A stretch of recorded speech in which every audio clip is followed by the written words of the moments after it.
그날 새벽, 침대 위에서 몸을 일으킬 때마다 느껴지는 무거운 통증이 마치 내 것이 아닌 듯했다.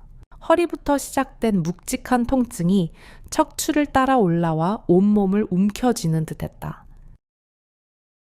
가느다란 숨을 내쉬며 조심스레 몸을 일으키는데 침묵으로 가득한 방 안에서 들리는 건 벽시계 초침 소리뿐이었다. 30년 넘게 같은 시간에 눈을 뜨고 같은 동작으로 하루를 시작해 왔건만 오늘은 이상하게도 작은 두려움이 스며들었다. 또 이러네. 참. 김영수는 혼잣말을 중얼거리며 무릎을 눌러 앉았다. 얇은 온돌 바닥은 차갑게 식어 있었고 겨울 새벽의 공기는 송근마저 저리게 했다. 창문 너머로는 서울 외곽의 오래된 아파트 단지, 간간히 켜진 가로등 불빛과 쓰레기 봉투가 쌓인 계단참이 그대로 보였다. 외로움이란 게 별게 아니었다. 이렇게 고요한 새벽. 누구에게도 기대지 못한 채 혼자 깨어있는 것. 그게 바로 그것이었다. 언젠가부터 영수는 자주 스스로에게 묻곤 했다. 이렇게 살아도 괜찮은 걸까? 독 남편과 사별한 지 벌써 7년. 처음 몇 년은 쉴 새 없이 움직였고 분식집도 잘 돌아갔다. 하지만 어느 순간부터 아침에 눈 뜨는 게 고단해졌고 무릎은 내 뜻대로 움직여주지 않았다. 사람들의 얼굴도 희미해졌고 말수도 줄어들었다. 그럼에도 불구하고 김영수는 오늘도 평소처럼 분식집으로 향했다. 시장 안산들 시장은 여전히 이른 새벽부터 장사를 준비하는 상인들로 분주했지만 예전 같지는 않았다. 닫힌 셔터들 사이로 어쩌다 만난 이웃 상인과 줍죠. 한마디 나누는 것이 전부였다. 왼손으로 허리를 부여잡으며 겨우 가게 셔터를 올리던 순간 또 다시 통증이 치밀었다. 아이고, 그녀는 무릎을 살짝 꿇으며 숨을 고르고 잠시 쉬어갔다. 고소한 어묵 국물 냄새, 갓 튀긴 튀김의 기름 냄새, 그리고 바닥을 쓸며 들려오는 바람 소리. 세상은 그대로인데 자신만 조금씩 느려지고 있다는 생각이 들었다. 불판 위 떡볶이 국물이 끓어오르기 시작했고 김밥 재료들도 정돈되어 있었다. 여느 때와 다름없는 하루였다. 하지만 비는 갑자기 쏟아졌다. 점심장을 보기 위해 나왔던 영수는 시장 한복판에서 걸음을 멈추었다. 장바구니 2개, 쌀 한 포대. 우산 없이 멈춰선 채 빗방울은 순식간에 그녀의 어깨와 머리카락을 적셨다. 무겁게 내리던 하늘 아래 그녀는 잠시 아무 말도 없이 서 있었다. 그때 그녀는 잠시 머뭇거렸다. 어제는 그 누구의 도움도 받지 않겠다고 결심했는데 정말 또 이렇게 그녀의 마음속에서 갈등이 일었다. 그런데도 그 사람은 조용히 다가와 손을 내밀었다. 사장님, 괜찮으세요? 처음 보는 남자의 목소리. 영수는 고개를 들었고 젖은 안경 너머로 익숙한 얼굴이 들어왔다. 그 순간 뭔가 아득한 기억의 조각이 스쳤다. 그는 조심스럽게 장바구니를 들어 올리며 말을 이었다. 저 기억 안 나세요? 옛날에 떡볶이 자주 사 먹던 사람인데요. 박만수라고 합니다. 맞다. 그쪽이 김영수는 순간적으로 웃음이 새어나왔다. 정말 오랜만이었다. 언젠가 자주 오던 단골. 그 따뜻했던 인상이 조금도 변하지 않았다. 그러나 시간은 분명 지나 있었다. 그의 얼굴에도 세월의 자국이 고스란히 새겨져 있었다. 오랜만이네요. 지금은 택시하세요. 네, 예전에 버스 몰다가 지금은 개인 택시 합니다. 사장님은 여전히 분식집 하시네요. 예, 아직은요. 영수는 멋쩍게 웃으며 말했다. 그는 자연스럽게 짐을 들어 택시 트렁크에 실었다. 아무 말 없이 우산을 씌워주던 그의 손길은 참 따뜻했다. 그 작은 배려가 왠지 모르게 마음 한쪽을 건드렸다. 차 안은 따뜻했다. 히터 바람이 손끝까지 스며들자 묶였던 어깨가 풀리는 듯했다. 그는 조용히 물었다. 사장님, 혼자 사시죠? 네, 남편은 오래전에 떠났어요. 애들은 다 떨어져 살고요. 저도 비슷해요. 아내는 떠난 지 10년이 넘었고, 지금은 손녀랑 둘이 살아요. 짧은 말들이 오갔지만 그 안에 묻힌 외로움은 서로 충분히 읽을 수 있었다. 그 어떤 화려한 말보다 깊은 공감이 있었다. 그러다 그는 차를 멈추고 다시 짐을 꺼내 들어주었다. 계단 끝까지 따라오던 그가 조용히 말했다. 이젠 혼자 다들지 마세요. 언제든 택시 부르시고요.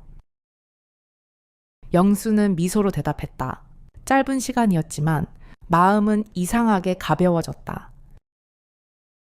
집 안으로 들어와 코트를 벗던 그녀는 저도 모르게 웃음을 지었다. 참 오랜만이네, 이런 기분. 혼잣말이었다. 그러나 오래도록 잊고 있었던 감정이 미세하게 살아나는 느낌이었다. 비 내리는 창밖을 바라보며 김영수는 잠시 멈춰섰다. 오랫동안 묻어두었던 설렘 같은 것이 아주 조용히 스며들고 있었다. 창가 너머 여전히 빗줄기는 자자들 기미가 없었다. 그 순간 그녀는 문득 생각했다. 변화란 것도 이렇게 시작되는 걸까? 김영수는 가만히 창밖을 바라보며 손끝에 남아있는 물방울을 느꼈다. 창밖의 비는 여전히 쏟아지고 있었지만 그녀는 잠시 멈춰서서 숨을 고르며 손목이 저린 채로 그 날의 기억을 되새겼다. 그녀는 무심코 손끝을 쥐었다. 오래된 감정들이 이렇게 다시 떠오를 수 있다는 걸 몰랐다. 그날 그 조용한 만남은 아무것도 시작되지 않았지만 영수는 이상한 떨림을 느꼈다. 마음속에서 무엇인가 변화하려는 듯 불안하고도 설레는 감정이 섞여 있었다.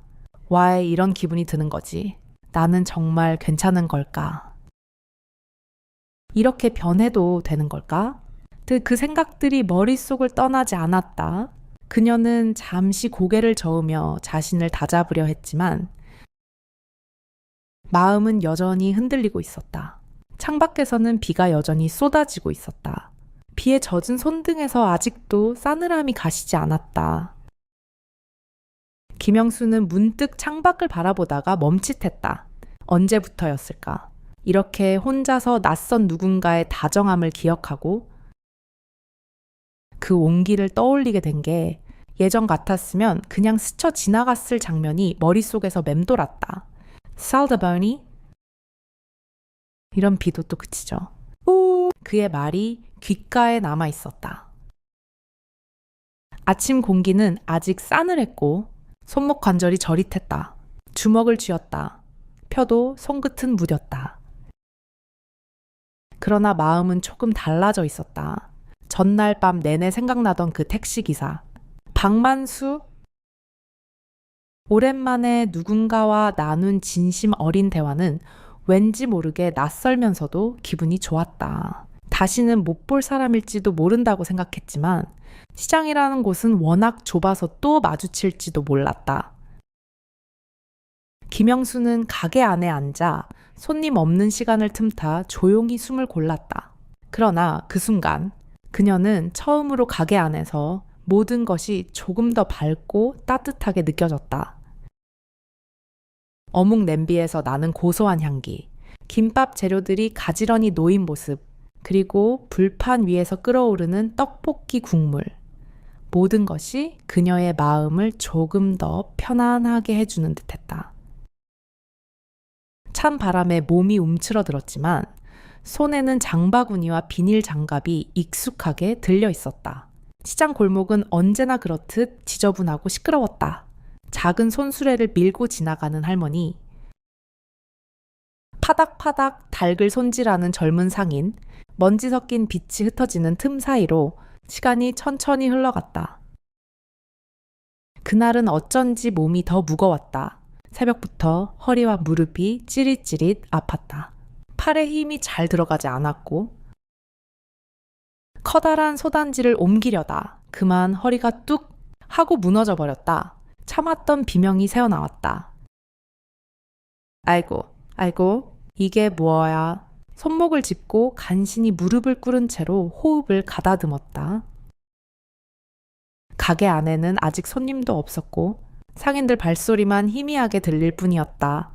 허리는 꼿꼿이 펴지지 않았고 온몸에 식은땀이 났다. 머릿속이 하얘지려던 순간 가게의 문이 덜컥 열렸다. 사장님, 괜찮으세요? 숨이 멎는 것 같았다. 박만수였다. 포장 김밥을 사러 왔다가 영순이 바닥에 주저앉아 있는 모습을 본 것이다. 그는 망설임 없이 다가와 손을 내밀었다. 그의 손바닥은 따뜻했다. 처음 보는 사람이었으면 거절했을 테지만 영수는 무의식적으로 그의 손을 잡았다. 허리를 삐끗했나 봐요. 잠깐만요. 앉으세요. 그가 능숙하게 영순을 의자에 앉히고 아무 말 없이 장갑을 벗고 물수건을 가져왔다. 영수는 살짝 움찔하며 몸에 닿는 손길에 조금 긴장한 듯 했다. 이런 친절을 받는 게 어색하고 나를 도와준다는 게 그만큼 내가 약해진 거라는 걸까. 마음속에서 자꾸만 의문이 떠올랐다. 하지만 그녀는 입을 열지 않았다. 마치 오래전 남편이 해주던 모습이 겹쳐졌다. 허리가 조금이라도 펴질까 싶어 손으로 지탱해 보았지만 통증은 쉬 가시지 않았다. 근처 약국 다녀올게요. 잠깐만 기다리세요. 그가 문을 열고 뛰어나가는 모습을 멍하니 바라보다가 영수는 눈을 감았다. 쿨럭쿨럭 떡볶이, 국물 냄비 소리와 김밥 재료 냄새가 섞여 어지럽게 퍼졌다. 시간이 얼마나 흘렀을까? 문이 다시 열렸고 박만수가 작은 파스와 물약을 들고 돌아왔다. 혼자 하시지 마시지 그랬어요. 이건 무리죠. 말투는 부드러웠다. 영수는 민망함에 얼굴이 화끈거렸다. 그러나 그가 허리에 파스를 붙여줄 때 따뜻한 손이 스치며 닿았을 때 그녀는 얼어붙은 듯 숨을 멈췄다. 땀에 젖은 등과 파스의 서늘함.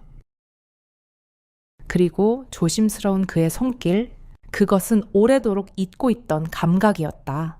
누군가의 손이 따뜻함이 내게 닿는다는 것 괜찮습니다. 정말 민망하네요. 그녀가 고개를 숙이며 웃자 박만수도 머리를 긁적이며 쑥스러운 표정을 지었다. 사람이 다 도와가며 살아야죠. 이러다 더 크게 다치십니다. 그는 자연스럽게 가게 바닥을 닦고 젓가락과 포장 용기를 정리하기 시작했다. 영수는 움직이지 못하고 앉아 그 모습을 바라보았다. 그 모습이 어쩐지 가슴 한쪽을 찌르듯 울렸다. 누군가가 내 공간에 와서 아무 말 없이 나를 돕는 모습, 그것은 어색하면서도 따스했다. 문득 익숙한 목소리가 들렸다. 안녕하세요. 김밥 하나 포장해 주세요. 박세은이었다. 동네 분식집 단골 아이. 밝고 야무진 10살짜리 꼬마가 친구와 함께 가게로 들어왔다. 영수는 애써 통증을 참으며 일어서려 했다. 하지만 만수가 막아서며 말했다. 앉아 계세요. 제가 할게요. 세은이 영순을 보더니 눈을 동그랗게 떴다. 할머니 아프세요? 아니야. 괜찮아. 잠깐 삐끗했어. 세훈은 수줍게 웃으며 친구에게 속삭였고 만수는 익숙하지 않은 손놀림으로 김밥을 말았다. 김밥을 어설프게 잡는 손, 초보 티가 나는 손놀림에 아이들은 까르르 웃었고 영순도 저도 모르게 따라 웃었다. 그 짧은 순간 가게 안에는 오랜만에 따뜻한 웃음소리가 가득했다. 김밥이 완성되자. 세은은 포장 봉투를 꼭 안고 말했다. 할머니 김밥은 세상에서 제일 맛있어요. 다음엔 더 많이 줄게. 고맙다. 아이는 활짝 웃으며 인사했고 박만수는 빙긋이 미소를 지었다. 가게 문이 다시 닫히고 둘만 남은 공간에 잠시 고요함이 내려앉았다. 그는 서툰 손길로 수세미를 정리하며 말했다. 김밥 정말 맛있네요.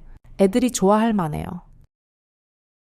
그저 오랜 시간 해오다 보니 그렇게 되었습니다. 영수는 조용히 웃으며 허리를 어루만졌다. 통증은 아직 있었지만 마음은 조금 풀린 듯했다. 마치 굳어있던 몸도 감정도 살짝 열리는 느낌이었다. 그날 저녁 김영수는 집에서 가만히 손목을 감싸 안은 채 베란다에 섰다. 창밖으로 내리는 빗방울은 천천히 유리창을 따라 흐르고 있었다. 그녀는 그 물방울을 바라보며 따뜻한 손끝의 감촉이 여전히 마음속에 남아있다는 것을 느꼈다. 그의 손길이 전해준 온기가 아직도 남아있는 것처럼 마음속 깊은 곳에서 오랫동안 묻어두었던 감정들이 천천히 그러나 확실하게 다시 스며들고 있었다. 베란다 창가에 서서 어두운 골목을 내려다 보았다. 노란 가로등 아래 멀리서 택시 불빛이 지나가는 모습이 보였다. 그녀는 조용히 혼잣말을 했다. 참 오랜만이네. 이런 따뜻함. 그러다 문득 심장이 살짝 떨리는 느낌의 손목을 움켜쥐었다. 온몸에 스며든 그 작은 변화가 무섭기도 설레기도 했다. 그녀는 창가에서 한참을 서 있다가 마지막으로 조용히 눈을 감았다. 그리고 그 순간 마음속 어딘가에서 작은 균열이 생겼다. 이런 기분 아직도 남아 있었구나. 그녀는 속삭이며 가만히 눈을 떴다. 새벽 공기가 뺨을 스치며 차갑게 파고들었다. 김영수는 허리를 살짝 구부린 채 분식집 문을 열고 들어섰다.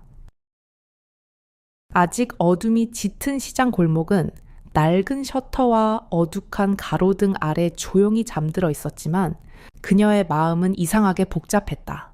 손목을 문지르며 천천히 조리대 앞에 섰지만 몸은 여전히 무거웠다. 특히 허리는 쉽게 펴지지 않았고 움직일 때마다 숨이 가빠왔다.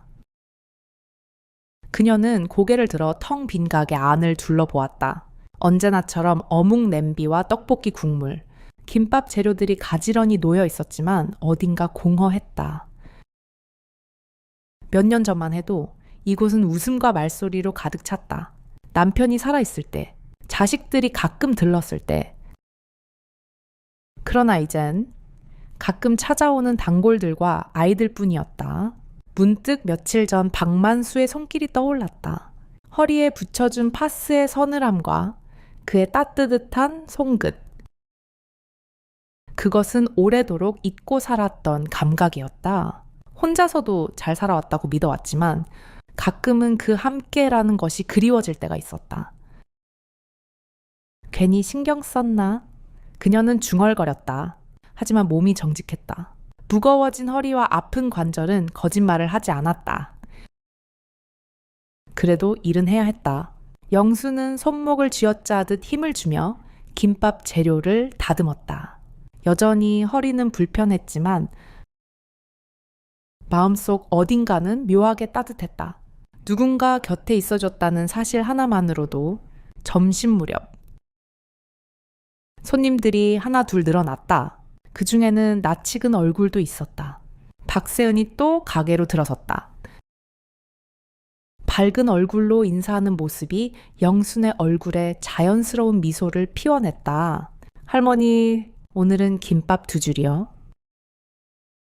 세은이 또 왔네. 고마워라. 그녀는 손목을 살짝 흔들며 김밥을 말았다. 다행히 오늘은 박만수가 보이지 않았다. 아니, 다행인지 서운한 건지. 스스로도 헷갈렸다. 세우는 친구와 까르르 웃으며 떡볶이를 받아들었고 정말 맛있다. 는 말에 영순도 웃음으로 답했다. 하지만 웃음 뒤에 스멀스멀 올라오는 통증은 감출 수 없었다. 오후가 되자 허리는 더 무거워졌고 손목은 불편하게 저려왔다. 조금만 움직여도 땀이 배어났다. 가끔 손님이 없는 틈에 앉아 숨을 고르면서도 그녀는 고개를 저었다. 괜찮아, 괜찮아. 혼잣말로 다독였지만 몸은 점점 말을 듣지 않았다. 해질 무렵 한참 가게 뒷정리를 하고 있는데 문이 열렸다. 놀랍게도 박만수가 서 있었다. 택시 모자에 익숙한 웃음, 그리고 손에 든 작은 비닐봉투. 김밥 좀 포장하려고요. 그는 어색하지 않게 다가왔고 영수는 애써 웃으며 대답했다. 허리 좀 괜찮으세요? 그의 질문에 그녀는 고개를 끄덕였다. 조금 나아졌어요. 걱정 고마워요. 그는 조용히 앉아 기다렸고 그녀는 김밥을 말며 손목을 풀어냈다. 가게 안에는 묘한 정적이 흘렀다. 말없이 흐르는 라디오 소리, 도마 위에서 김이 올라오는 소리. 둘 사이의 거리. 사장님, 만수가 천천히 말을 꺼냈다. 사람이 혼자 살다 보면 참 말 한마디 건네기가 어렵죠. 괜히 불편해질까 싶고 그의 말에 영수는 손을 멈추었다. 김발을 쥔 손에 힘이 들어갔다. 만수는 고개를 숙였다. 저도 오랜만에 누군가랑 말하니까 좋더라고요. 영수는 잠시 말을 잃었다. 그녀도 그랬다. 누군가와의 짧은 대화조차 따뜻하게 느껴지는 건 아마 오래도록 고요함 속에 살아왔기 때문이었을 것이다. 그녀는 작게 웃으며 말했다. 저도요, 뭐랄까, 괜히 기분이 좋아지더라고요. 그의 얼굴에 옅은 미소가 번졌다. 말은 길지 않았지만 두 사람 사이에 뭔가가 조용히 흘렀다. 오랜 시간 쌓여있던 두터운 고요가 조금은 부드럽게 풀리는 듯 했다. 김밥을 포장하며 그녀는 물었다. 손녀분은 잘 지내죠? 네, 오늘도 학교 다녀오자마자 친구들이랑 놀러 간다고 하더라고요. 아이들은 참 밝아요. 둘은 자연스럽게 이야기를 이어갔다. 손녀 얘기, 시장 얘기, 지나간 날씨까지. 대화는 어색함 없이 부드럽게 흘렀다. 허리 통증도 손목의 묵직함도 잠시 잊혀질 만큼 그렇게 포장을 마치고 만수가 일어섰다. 가게 문 앞에서 잠시 망설이던 그는 마지막으로 조용히 말했다. 다음에 혹시 괜찮으면 같이 차라도 한잔 하실래요? 순간 영순의 심장이 살짝 떨렸다. 마치 머나먼 시절 첫사랑 앞에서의 긴장감처럼 그녀는 당황스러워 고개를 숙였지만 얼굴 가득 미소가 번졌다. 네, 좋아요. 언제든요. 짧은 대답. 그러나 그 말은 그녀의 마음에 오래도록 남았다. 만수는 환하게 웃으며 인사했고 다시 택시로 돌아갔다. 가게 문이 닫히고 영수는 잠시 가만히 서 있었다. 그녀의 손끝은 미세하게 떨렸고 가슴 어딘가가 묘하게 따뜻했다. 그날 밤 그녀는 집에서 가만히 손목을 감싸 안은 채 베란다에 섰다. 먼 골목길, 가로등 아래 텅 빈 길. 문득 그녀는 깨달았다. 삶은 여전히 변할 수 있고 마음도 아직 움직일 수 있다는 걸. 그 순간 창밖 저편에서 천천히 바람이 불어왔다. 그녀는 그 바람 소리에 귀를 기울였다. 무언가 새로운 변화가 아주 천천히 다가오고 있다는 것을 온몸으로 느끼며 그리고 그때였다. 그날 낮 병원 앞 그녀가 무심코 지나쳤던 풍경이 불현듯 떠올랐다. 박만수가 젊은 여자의 팔짱을 끼고 걷던 모습. 가슴이 조여왔다. 설마 아니겠지. 불쑥 올라오는 불안감에 그녀는 가만히 손목을 움켜쥐었다.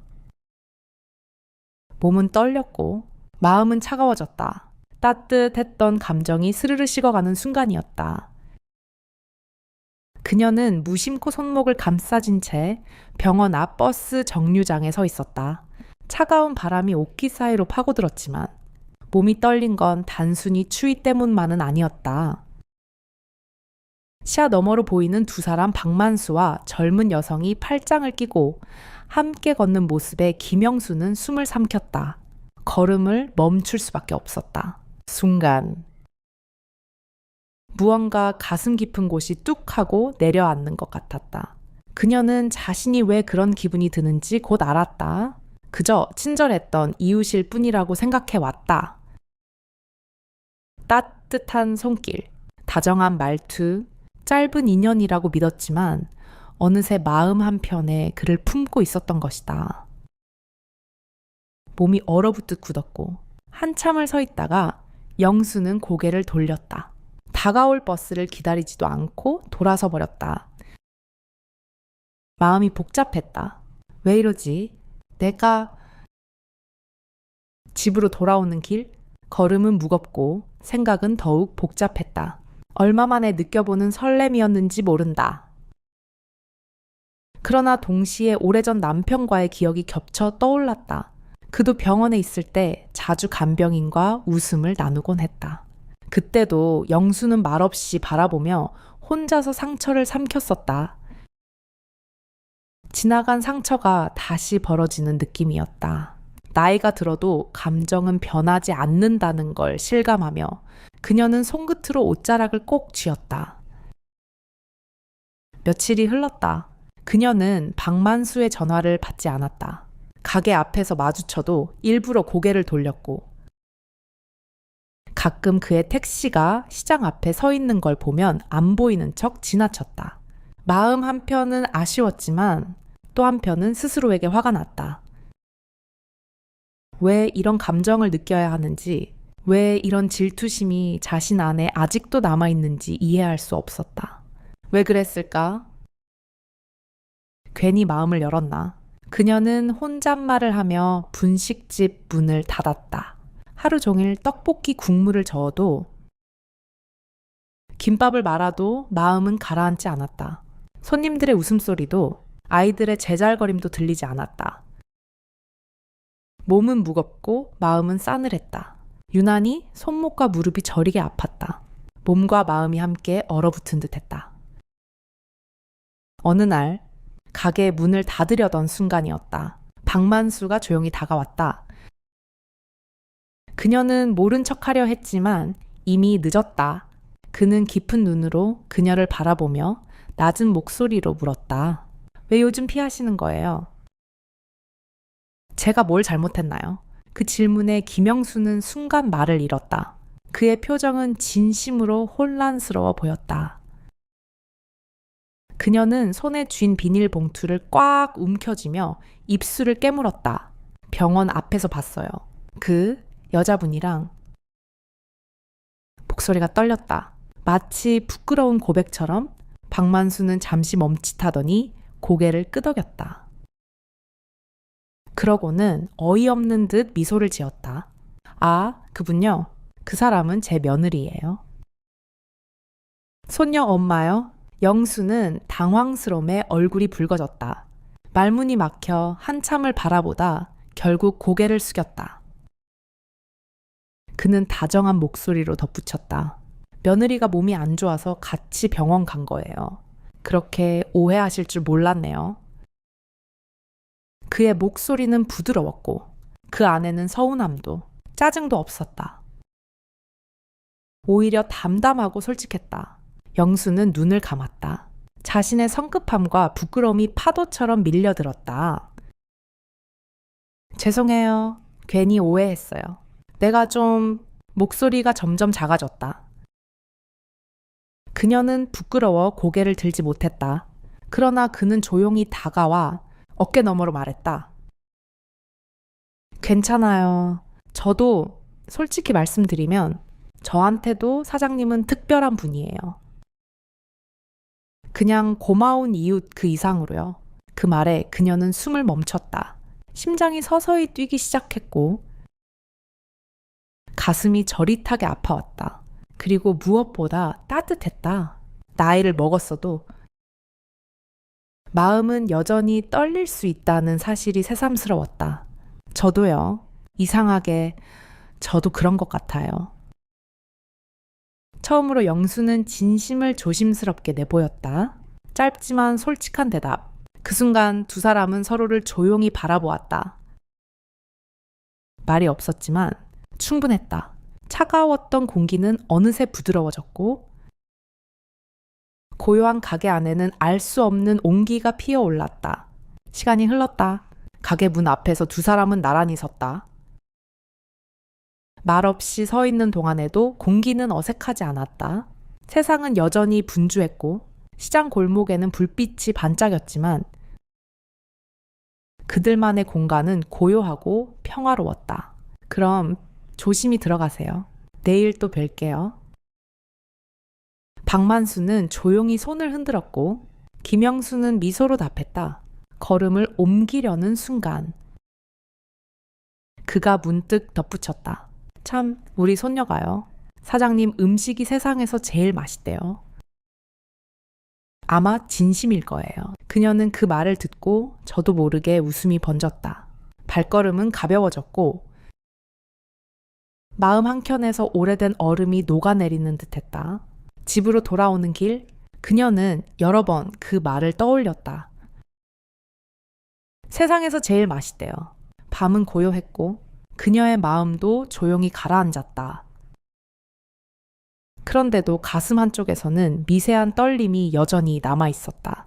며칠 후 그녀는 집으로 돌아오는 길에 또다시 병원 앞을 지나쳤다. 이번에는 일부러 박만수의 택시를 찾았다.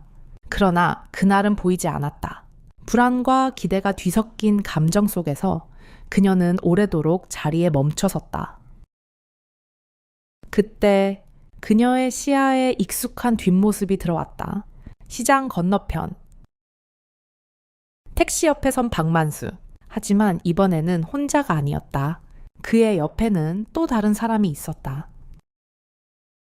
여자의 손을 꼭 붙잡은 그의 모습. 가슴이 서늘해졌다. 창가에 앉아 흐릿한 불빛 아래 김영수는 손목을 감싸진 채 깊은 한숨을 내쉬었다. 밤하늘은 검은 잉크처럼 퍼져 있었고 시장 골목은 이미 조용해진 지 오래였다. 그런데도 그녀의 가슴은 잔잔히 흔들리고 있었다. 낮에 보았던 그 장면, 박만수가 또 다른 사람의 손을 잡고 선 모습 그것이 머릿속에서 떠나질 않았다. 그냥 우연이었겠지. 스스로를 타이르며 애써 고개를 저었지만 마음은 이미 불안에 물들어 있었다. 어쩌면 또 오해일까? 그렇다 해도 왜 이렇게 속이 뒤집히는 걸까? 오래전 남편이 병원에 있을 때 느꼈던 그 쓴맛이 이렇게 오랜 시간이 지나서도 다시 찾아올 줄은 몰랐다. 그녀는 그날 이후 계속 박만수의 전화를 피했다. 가게 앞에서도 그를 본 척만 척했다. 마음속에서는 수십 번 대답을 준비했지만 입 밖으로는 한마디도 나가지 않았다. 그의 다정했던 말투, 따뜻했던 손길, 웃음 모든 것이 더 아프게 느껴졌다. 혼자 살며 쌓아왔던 단단한 벽이 무너질까봐. 그리고 또다시 상처받을까봐 두려웠다. 며칠 후 우연히 마주치고 말았다. 시장 입구, 그녀가 장을 보러 가던 길목에서 박만수가 택시 옆에 서 있었다. 그녀는 순간 몸을 돌리려 했지만 이미 그가 먼저 눈치챘다. 사장님, 그의 목소리는 조용하고 단단했다. 피할 수 없는 순간이었다. 영수는 천천히 고개를 돌렸다. 심장은 빠르게 뛰었고 손끝은 싸늘했다. 잠깐만요. 얘기 좀 할 수 있을까요? 제가 뭐 잘못한 거면 말씀이라도 해주세요. 그의 눈빛은 흔들림 없이 진지했다. 영수는 숨을 깊게 들이마셨다. 망설임이 길어졌지만 결국 입술이 열렸다. 그날 병원 앞에서 봤어요. 다른 여자분이랑 손잡고 계시던데요. 말이 끝나자마자 그녀는 스스로가 너무 유치하게 느껴졌다. 그러나 이미 내뱉은 말이었다. 그는 잠시 멍하니 그녀를 바라보다가 곧 이해한 듯 고개를 끄덕였다. 아, 그날이요? 그건 제 며느리예요. 손녀 엄마죠. 박만수는 어깨를 살짝 내리며 조용히 말했다. 몸이 좀 안 좋아서 같이 병원에 간 거예요. 그날은 많이 아팠거든요. 팔짱은 걷다가 휘청거려서 그냥 잡아준 건데 그녀는 가만히 그의 말을 들었다. 갑자기 얼굴이 뜨거워졌다. 눈길을 내리깔고 손끝을 만지작거렸다. 허탈감과 안도감, 그리고 부끄러움이 뒤엉켰다. 죄송해요. 제가 괜히 오해했네요. 그녀의 목소리는 점점 작아졌고 그는 빙긋이 웃었다. 괜찮아요. 오히려 저한테 그런 감정이 있다는 게 저는 고맙네요. 그 말에 그녀는 고개를 들지 못했다. 손끝이 떨렸다. 박만수는 조금 더 가까이 다가와 부드러운 목소리로 덧붙였다. 사장님, 저도 그래요. 그냥 고마운 이웃으로만 생각한 게 아니었어요. 자꾸 보고 싶고 자꾸 생각나요. 그게 다예요. 짧은 고백이었지만 그 말은 그녀의 가슴 깊숙한 곳에 조용히 박혔다. 그동안 숱하게 외면했던 마음이 조심스럽게 얼굴을 드러내는 순간이었다. 그녀는 천천히 미소 지었다. 저도요, 솔직히 그런 줄 몰랐는데 그렇더라고요. 둘 사이에 한동안 말이 없었다. 시장의 소음이 멀리서 들려왔고 찬 바람이 머리카락을 스쳤다. 그러나 마음은 따뜻했다. 조심스럽지만 분명한 감정이 흘렀다.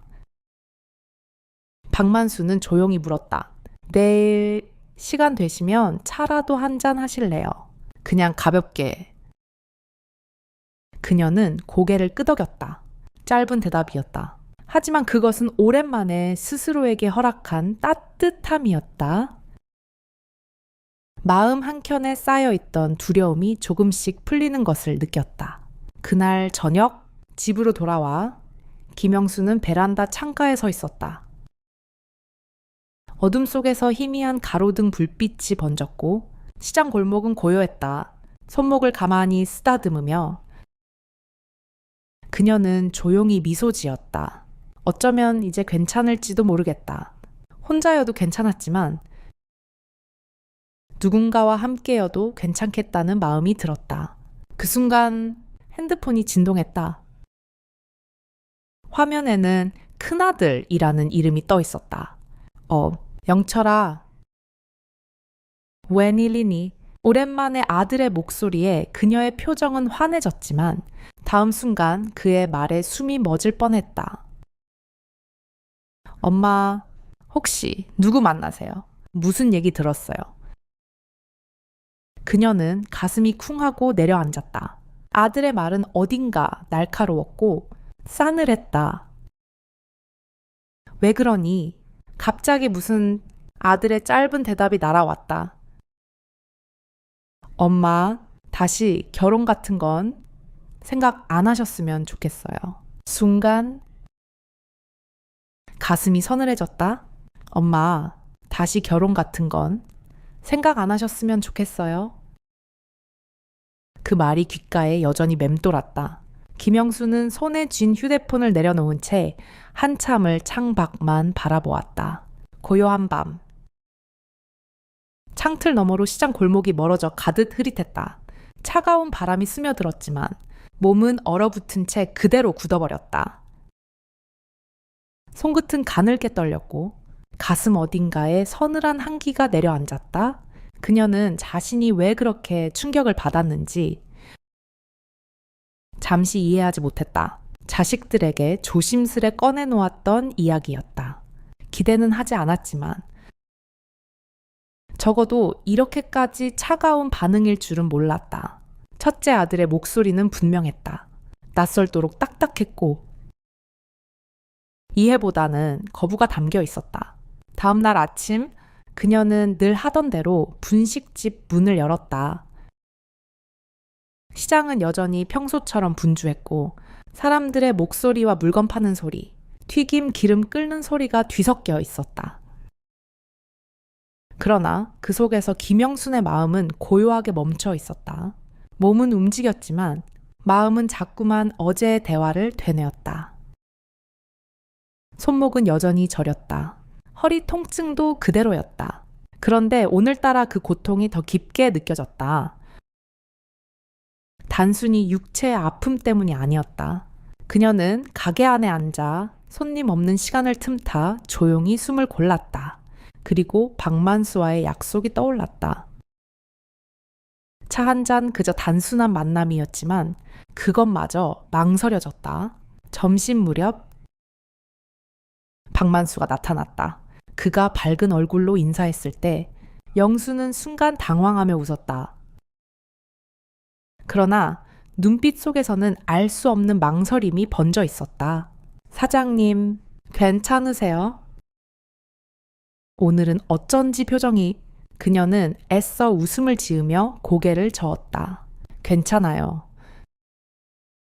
그냥 좀 피곤해서요. 그의 눈빛은 흔들렸다. 하지만 그는 더 묻지 않았다. 잠시 머뭇거리던 그는 조용히 자리에 앉았고 그녀는 떨리는 손으로 김밥 재료를 손질했다. 몇 마디 짧은 대화가 오갔지만 이전처럼 편안하지 않았다. 결국 박만수가 조용히 말을 꺼냈다. 뭔가 마음에 걸리시는 게 있죠? 그녀는 도마 위에서 칼을 멈추고 고개를 숙였다. 마음 한구석이 서서히 무너지는 것 같았다. 몇 번이고 삼켰던 말을 꺼낼 수밖에 없었다. 사실 아들한테서 전화가 왔어요. 저보고 다시는 그런 생각하지 말래요. 말이 끝나자마자 공기마저 얼어붙는 듯했다. 박만수는 고개를 끄덕이며 천천히 숨을 내쉬었다. 그렇군요. 이해해요. 자식들 입장에서는 그렇겠죠. 그의 목소리는 담담했다. 그리고 그녀 역시 침묵했다. 둘 사이의 고요가 길어졌고 시장의 소음만 멀리서 아련히 들렸다. 그러나 잠시 후 그는 작게 웃었다. 하지만요. 사장님, 결국 사는 건 본인 몫 아닌가요? 그 말에 그녀는 눈을 들었다. 그의 얼굴에는 잔잔한 미소가 떠 있었다. 상처 입은 사람이 지닌 부드러운 단단함 같은 것이었다. 그녀는 잠시 그 얼굴을 바라보다가 작게 웃음 지었다. 맞아요. 결국 내 삶이죠. 짧은 말이었지만 그 안에는 오래된 응어리가 천천히 풀어지는 감각이 담겨 있었다. 두 사람은 그날 그렇게 마주 앉아 김밥을 나누며 차분히 이야기를 나눴다. 아이들 이야기, 시장 이야기, 손목과 허리의 고통까지 모든 말이 조용히 스며들었다. 며칠 후 그녀는 아들들과의 만남을 준비했다. 큰아들, 둘째, 막내까지 모두가 모이는 자리가 마련되었다. 식당도 아니고 별다른 장소도 아니었다. 그저 분식집이었다. 그녀의 삶이 고스란히 담긴 공간. 자식들의 표정은 처음엔 어색했다. 특히 막내딸은 유난히 얼굴이 굳어 있었다. 그러나 박만수는 조용하고 정중하게 인사를 건넸다. 그리고 그녀는 자식들에게 차분히 말했다. 나 혼자 잘 살았다. 앞으로도 살 수 있어. 그런데 이제는 혼자보다는 조금 기대고 싶어졌다. 만수 씨는 그런 사람이야. 아이들은 말을 잃었다. 한동안 침묵이 흘렀다. 그러나 그 침묵은 이전처럼 싸늘하지 않았다. 오히려 시간이 지나면서 조금씩 풀어졌다. 박만수의 조심스러운 배려와 웃음, 그리고 김영순의 단단함이 자식들의 마음을 천천히 움직인 것이다. 결국 막내딸이 먼저 말을 꺼냈다. 엄마가 행복하면 저희도 괜찮아요. 그 순간 그녀는 오래도록 움켜쥐었던 숨을 놓았다.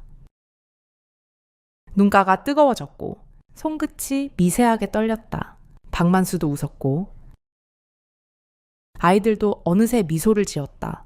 며칠 후 소박한 혼인신고를 마친 뒤 두 사람은 김밥과 떡볶이를 함께 준비했다. 박세은도 함께였다. 분식집 안은 웃음소리로 가득했고 따뜻한 온기가 스며들었다. 그날 밤 김영수는 조용히 박만수의 손을 잡았다. 허리 통증도 손목의 저림도 사라지진 않았지만 마음은 가벼웠다. 두 사람은 서로의 천을 느끼며 조용히 웃었다. 나이는 숫자에 불과하다는 진심이 그 순간 가득했다. 그녀는 천천히 속삭였다. 참 신기해요. 아직도 이렇게 가슴이 뛰다니. 박만수는 부드럽게 미소 지으며 대답했다. 저도요. 아직도 설렐 수 있다는 게 고맙죠. 그들의 손은 따뜻했고 창밖에는 봄바람이 불고 있었다. 그녀는 문득 자신도 모르게 중얼거렸다. 이젠 괜찮을 것 같아요. 그리고 조용히 그의 어깨에 머리를 기대었다. 어쩌면 삶이라는 것은 결국 우리 몸이 보내는 작은 신호들과 마음 깊은 곳의 울림을 얼마나 잘 들어주는가에 달려 있는지도 모릅니다. 김영순의 이야기는 그렇게 시작되었습니다. 오랜 세월 묵묵히 혼자 살아오며 외로움조차 익숙한 것이라 여겼던 그녀는 어느 날 갑작스레 찾아온 작은 떨림 앞에 멈춰 섰습니다. 굳어진 허리, 저릿한 손목, 반복되는 피로 그 모든 것은 말 없는 경고였고 지나치기 쉬운 몸의 속삭임이었습니다. 하지만 그녀는 그 신호를 흘려보내지 않았습니다. 우연히 만난 사람의 따뜻한 배려, 낯선 손길이 전해준 온기 속에서 그녀는 오랜만에 자신을 돌아보게 되었습니다. 손끝에 스친 온기 하나로 굳게 닫아두었던 마음의 문이 조금씩 열리기 시작한 것입니다. 익숙했던 고독과 조용했던 일상이 누군가의 작은 관심과 친절 앞에서 변화의 씨앗이 되어버렸습니다. 몸의 변화는 노년의 삶에서 피할 수 없는 부분입니다. 관절은 뻣뻣해지고 작은 움직임에도 통증은 따라옵니다. 하지만 그런 육체의 고통 속에서도 우리는 여전히 사람을 그리워하고 누군가의 온기를 필요로 합니다. 영순이 허리를 삐끗했을 때 도움을 받아들이는 일이 얼마나 낯설고 두려웠는지 모릅니다. 그럼에도 불구하고 그녀는 처음으로 혼자가 아닌 삶을 상상하게 되었습니다. 그 시작은 아주 작고 소소했습니다. 시장 골목에서 우산을 씌워준 손길, 힘겹게 짐을 들어주던 따뜻한 말, 그리고 분식집 한쪽에 앉아 나눈 짧은 대화들. 어쩌면 사랑은 그렇게 조용히 아무렇지 않게 스며드는 것인지도 모릅니다. 두근거림 없이 그러나 깊고 잔잔하게 가슴에 닿는 그런 사랑 말입니다. 그리고 그 사랑은 꼭 거창하거나 젊음의 특권일 필요는 없습니다. 오히려 나이가 들수록 삶의 상처와 굴곡을 견뎌낸 사람들에게 더욱 깊이 와 닿는 선물일지도 모릅니다. 나이 들어 다시금 느끼는 설렘, 오래도록 잊고 있던 떨림, 그리고 서로의 아픔을 나누고 보듬어주는 마음, 이 모든 것은 삶의 마지막 장면에 어울리는 따뜻한 색채입니다. 하지만 변화는 언제나 두려움을 동반합니다. 김영순이 병원 앞에서 느꼈던 오해와 질투, 그리고 마음속으로 밀려드는 상처의 기억은 그녀를 다시 다치게 만들었습니다. 올해 전 남편과의 아픈 기억이 겹쳐졌기 때문입니다. 누군가를 믿고 다시 다가서는 일은 상처를 가진 사람들에게 결코 가벼운 일이 아닙니다. 그럼에도 불구하고 그녀는 다시 한번 마음을 열었습니다. 오해는 풀렸고 진심은 전해졌습니다. 그리고 그녀는 깨달았습니다.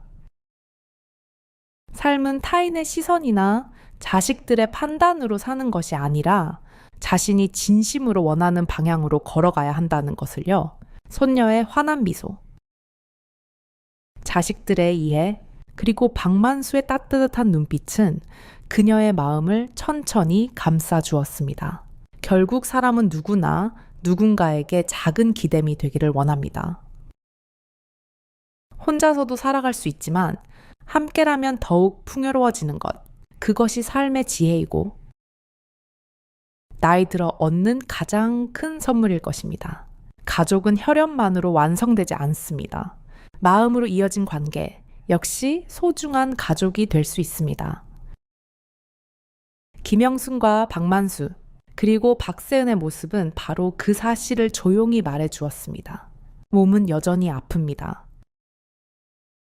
허리는 완전히 펴지지 않고 손목은 계절 따라 저려오겠지만 이제는 그 아픔조차 함께 나눌 사람이 곁에 있습니다.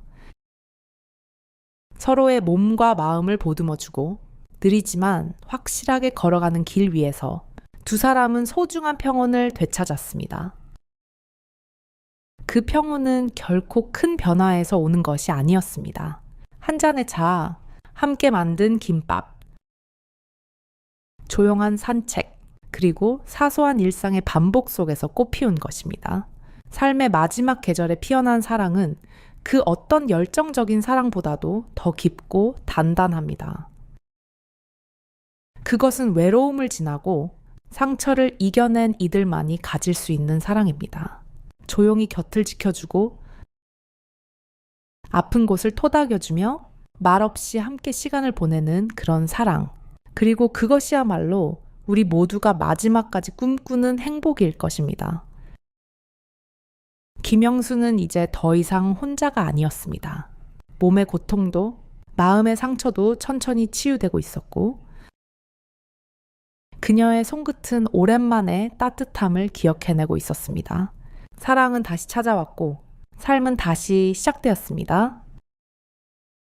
이 이야기의 끝은 곧 새로운 시작입니다. 우리가 놓치지 말아야 할 것은 바로 우리 몸이 보내는 작은 신호, 그리고 사람과 사람 사이의 소중한 연결입니다. 스스로를 보듬어주고 작은 관심과 배려 속에서 서로를 따뜻하게 감싸주는 것, 그것이야말로 살아가는 이유이고 치유의 길입니다. 한 걸음씩 천천히 서로의 손을 잡고 함께 걷는 삶, 그것이 우리 모두가 갈망하는 마지막 아름다움이 아닐까요? 삶이란 결국 너무 늦지 않게 용기 내어 사랑하고 너무 늦지 않게 손을 내미는 것, 그것이면 충분합니다. 여기까지 긴 이야기 함께 들어주셔서 진심으로 감사드립니다. 끝까지 함께 해주신 여러분 덕분에 이 이야기에도 따뜻한 온기가 더해졌습니다. 혹시 오늘 이야기가 마음에 닿으셨다면 살짝 좋아요 눌러주시고요. 이런 이야기 더 듣고 싶으시면 구독도 가볍게 부탁드려요. 댓글창에는 그냥 숫자 1 하나만 남겨주셔도 괜찮아요. 여러분의 따뜻한 마음, 짧은 흔적 하나하나에 힘을 얻습니다. 항상 건강하시고 마음도 몸도 평안하시길 바랍니다. 고맙습니다.